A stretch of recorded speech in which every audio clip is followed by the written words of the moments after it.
அனைவருக்கும் வணக்கம். விருச்சகராசினியர்களான உங்களுக்கு ஒரே இரவில் உங்களுடைய வாழ்க்கை மாறும் தருணமாக இந்த மகா சிவராத்திரி அமைகிறது. இன்றைய நாள் விருச்சக ராசியில் பிறந்த நீங்கள் சிவபெருமானை இப்படி வழிபடுங்கள். அப்படி என்ன மாதிரியான நன்மைகள் எல்லாம் ஏற்பட இருக்கு, கிரக நிலைகளின் ரீதியாக அமையிருக்கும் சாதகங்கள் என்ன, பாதகங்கள் என்ன, மேலும் என்ன மாதிரியான முன்னேற்றங்கள் எல்லாம் உங்களுடைய வாழ்வில் ஏற்பட இருக்கு என்பது குறித்தான முழுமையான பதிவு தான் இந்த வீடியோல நம்ம விரிவா பார்க்க போகிறோம். அந்த வகையில விருச்சகராசினியர்களான உங்களுக்கு புண்ணியம் தரும் சிவராத்திரியாக இந்த மகா சிவராத்திரி அமைகிறதுங்க. இந்த சிவராத்திரியினுடைய சிறப்புகள் என்ன என்று பார்க்கும்போது இக்காலகட்டத்தை பொறுத்த வரைக்கும் சிவபெருமானுக்குரிய மிக முக்கிய விரத வழிபாடுகளில் ஒன்றாக மகா சிவராத்திரி அமைகிறது. இந்த மகா சிவராத்திரியில் சிவனை வழிபட்டால் பலவிதமான துன்பங்களிலிருந்தும் விடுபடலாம் என்பது நம்பிக்கை. அன்றையது சிவபக்தர்கள் இரவு முழுவதும் தூங்காமல் கண் விழித்திருந்து சிவநாமத்தை உச்சரித்தபடி சிவனை வழிபடுவார்கள். ஒவ்வொரு மாதமும் சிவராத்திரி தினம் வந்தாலும் மாசி மாதத்தில் வரும் தேய்பிறை சதுர்தசி நாளையே மகா சிவராத்திரி என்று போற்றி வணங்குகிறோம். மகா சிவராத்திரி பற்றி பல புராண தகவல்கள் உள்ளன.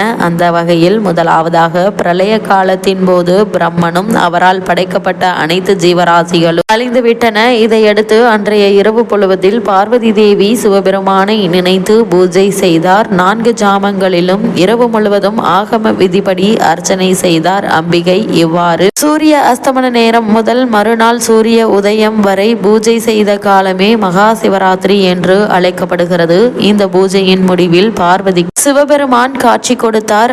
அவரிடம் சிவராத்திரி அன்று சூரியன் மறைந்தது முதல் மறுநாள் காலை சூரியன் உதயமாகும் வரை தங்களை பூஜை செய்பவர்கள் யாராக இருந்தால் அவர்களுக்கு எல்லாவிதமான பாக்கியங்களும் தந்து முடிவில் மோட்சத்தை அளிக்க வேண்டும் என்று பார்வதி தேவி வேண்டினார். சிவபெருமானும் அப்படியே ஆகட்டும் என்று அருள் புரிந்தார். ஒரு சமயம் மகாவிஷ்ணுவுக்கும் பிரம்மனுக்கும் இருவரில் யார் பெரியவர் என்ற போட்டி ஏற்பட்ட போது சிவபெருமான் அடிமுடி காண முடியாத ஜோதி பிளப்பாக உயர்ந்து நின்றார். அதில் ஈசனின் முடியையோ அடியையோ காண்பவர்களே பெரியவர் என்று சொல்லப்பட்டது. இதையடுத்து பிரம்மதேவன் அன்னப்பறவை உருவம் கொண்டு முடியை தேடி மகாவிஷ்ணு வராக உருவம் கொண்டு பாதாளத்தை தோண்டியபடி ஈசனின் அடியை தேடியும் புறப்பட்டனர். இந்த கோலத்தையே லிங்கோத்பவர் கோலம் என்பார்கள்.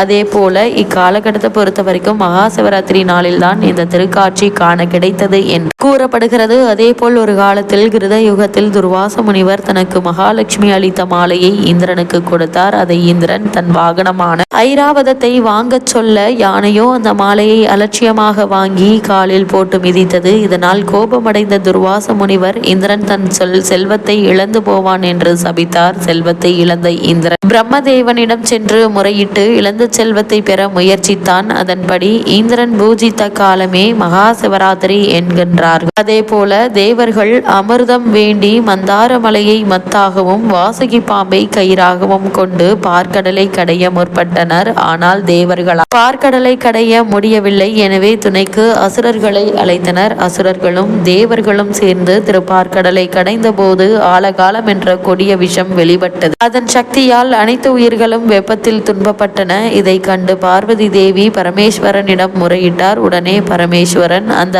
ஆழகால விஷத்தை எடுத்து உண்டார். இதனால் மயங்கி சரிவது போல் இருந்த நீலகண்டரை கண்ட தேவர்கள் பயந்து சுவாமி தங்கள் கண் விழித்து எங்களை காக்க வேண்டும் என்று பிரார்த்தனை செய்தனர். அவ்வாறு தேவர்கள் சிவபெருமானை பூஜித்த காலமே மகா சிவராத்திரி என்று அழைக்கப்படுகிறது. அதே போல முன்பொரு சமயம் ஒரு காலத்தில் வேடன் ஒருவன் காட்டில் வேட்டையாடி தன் குடும்பத்தை காப்பாற்றி வந்தான். ஒரு முறை காட்டில் வேட்டையாட சென்ற போது வேடனுக்கு எதுவும் கிடைக்கவில்லை. எனவே விலங்குகளை தேடி நீண்ட தூரம் காட்டிற்குள் சென்றான். அவ்வேளையில் வேடனை தாக்க ஒரு புலி பாய்ந்து வந்தது. இதனால் பதறி போன வேடன் அருகில் இருந்த மரத்தின் மேல் ஏறி அமர்ந்தான். இரவு முழுவதும் புலி அந்த மரத்தை சுற்றி வந்தது. வேடன் எதுவும் சாப்பிடாமல் இரவு முழுவதும் அந்த மரத்தின் கிளைகளை பற்றியபடியே இருந்தான். மறுநாள் பொழுது விடிந்தது. வேடன் வீடு திரும்பினான். பல ஆண்டுகள் வாழ்ந்த அந்த வேடன் வயது முதிர்ச்சியால் இறந்தான். அந்த வேடனின் ஆன்மா யமலோகம் சென்றது. பல மிருகங்களை வேட்டையாடி வேடனின் பாவக்கணக்கில் எதுவும் இல்லை என்று சித்திரகுப்தன் சொன்னது யமதர்மனுக்கு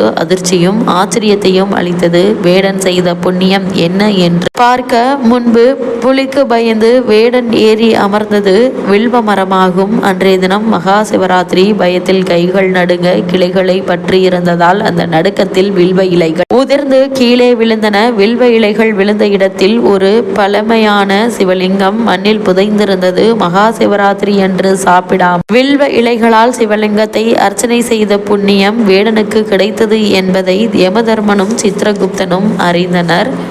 அதே போல இந்த மகா சிவராத்திரி விரதம் இருப்பதால் தெரியாமல் செய்த பாவங்களுடன் தெரிந்தே செய்த பாவங்களும் நம்மை விட்டு நீங்கும் என்பது ஐதீகம். சிவராத்திரி விரதத்தை யார் வேண்டுமானாலும் கடைபிடிக்கலாம். வருடம் முழுவதும் விரதம் மேற்கொள்வது, 100 அஸ்வமேத யாகம் செய்வது, பலமுறை கங்கையில் நீராடுவது ஆகியவை கூட ஒரு சிவராத்திரி விரதத்திற்கு ஈடாகாது. அந்த வகையில் விருச்சிக ராசியில் பிறந்த நீங்கள் மகா சிவராத்திரியான இன்று சிவபெருமானை எப்படி நீங்கள் வழிபட வேண்டும் என்று பார்க்கும்போது, சிவராத்திரிக்கு முன்தினம் ஒரு வேளை மட்டுமே சாப்பிட வேண்டும். சிவராத்திரி அன்று அதிகாலையிலேயே எழுந்து நீராடி சூரிய உதயத்தின் போது வீட்டில் பூஜை செய்ய வேண்டும். அதன் பின் சிவன் கோவிலுக்கு சென்று முறைப்படி தரிசனம் செய்ய வேண்டும். 4 கால பூஜையிலும் கலந்து கொண்டு சிவபெருமானுக்கு நடைபெறும் அபிஷேகம் அலங்காரங்களை கண்டுகளிக்க வேண்டும். அப்போது இறைவனின் திருநாமத்தை தவிர வேறு எதையும் உச்சரிக்க கூடாது. இரவு முழுவதும் கண் விழித்திருக்க வேண்டும். ஆலயத்திற்கு சென்றுதான் கண் விழித்திருக்க வேண்டும் என்று கிடையாது. வீட்டிலும் கூட மகா சிவராத்திரி 4 ஜாமங்களிலும் முறைப்படி பூஜை செய்து ஈசனுக்கு வில்வத்தால் அர்ச்சனை செய்து உரிய பலனை தரும். அதே போல மகா சிவராத்திரி விரதம் இருப்பவர்கள் 5 மந்திரமான நம சிவாய நம என்ற சொல்லை 108 முறை அல்லது 1008 முறை உச்சரித்து பூஜிக்க வேண்டும். 4 ஜாம பூஜைகளும் முடிந்த பிறகு மறுநாள் காலையில் நீராடி இறைவனுக்கு படைத்த நைவேத்தியங்களை தானம் அளித்தும் விரதம் இருப்பவர்கள் உண்டும் விரதத்தை முடிக்க வேண்டும். தொடர்ச்சியாக 24 வருடங்கள் சிவராத்திரி விரதம் இருப்பவர்கள் சிவகதி அடைவார்கள் என்பது ஐதீகம். அத்துடன் அவர்களில் 21 தலைமுறைகளும் நற்கதி அடைந்து முக்தி அடைவார்கள். பல புண்ணியங்கள் செய்த பலன் கிடைக்கும் என்கின்றன புராணங்கள். அந்த வகையில விருச்சிகராசினியர்களுக்கு மேலும் என்ன மாதிரியான நன்மைகள் எல்லாம் உங்களுடைய வாழ்வில் ஏற்பட இருக்கு என்று பார்க்கும்போது, ராசிநாதன் 3இல் இருப்பதும் உச்சம் பெற்று இருப்பதும் அவரோடு சூரியன் இணைந்திருப்பதும் நற்பலன்களை தருங்க. சுக்கிரனும் 3ஆம் இடத்தில் இருப்பதால் மனைவி உங்களுடைய எண்ணங்களுக்கு பக்கபலமாக இருப்பார் அல்லது கணவன் உங்களுக்கு துணையாக இருப்பாருங்க. அதே போல் பொது வாழ்வில் செல்வாக்கு அதிகரிக்கும். உங்களுடைய பேச்சை மற்றவர்கள் கேட்பார்கள். தொழில் அற்புதமாக நடைபெறுங்க. தடைகள் விலக இருக்கு. நேர் 7ஆம் பார்வையாக குரு ராசிக்கு 2ஆம் இடத்தை பார்ப்பதால் குடும்ப உறவுகள் ஒத்துழைப்பு கிடைக்குங்க. அதே போல் பண நெருக்கடிகள் குறைய இருக்கு. துணிச்சலும் தன்னம்பிக்கையும் அதிகரிக்கக்கூடிய ஒரு தருணமாக காலகட்டம் அமைஞ்சிருக்குதுங்க. அந்த வகையில விருச்சிகராசினியர்களுக்கு இத்தருணங்கள்ல கிரகநிலைகளின் ரீதியாக கூறப்படும் பரிகாரம் என்ன என்று பார்க்கும்போது, வீட்டிற்கு அருகாமையிலுள்ள சிவாலயத்திற்கு சென்று சிவபெருமானுக்கு வில்வ இலை சாற்றி வழிபடுங்க. எண்ணற்ற நன்மைகள் உங்களுடைய வாழ்வில் ஏற்படும் என்பதை கிரகநிலைகள் உறுதியளிக்குது.